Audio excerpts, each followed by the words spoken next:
Welcome to our full guide on how to play Efootball on your iPad using an Xbox controller. In this video, we will cover everything you need to know for an amazing gaming experience. First, let's go over the required equipment. You will need an iPad, an Xbox controller, and a compatible cable or Bluetooth connection for pairing.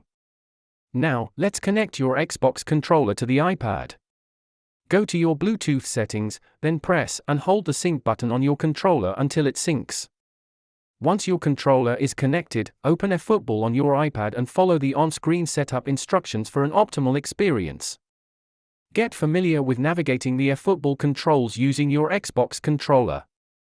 Each button and joystick movement has a specific function that will enhance your gameplay. To optimize your gameplay experience, adjust the in-game settings for sensitivity and controls to your preference. Tailor it to suit your playing style.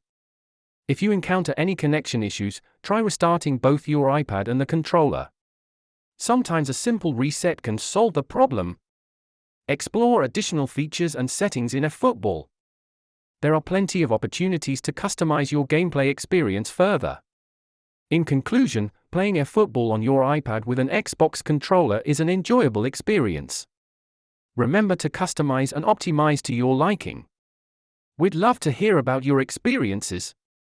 Share your tips in the comments below and don't forget to subscribe for more gaming guides.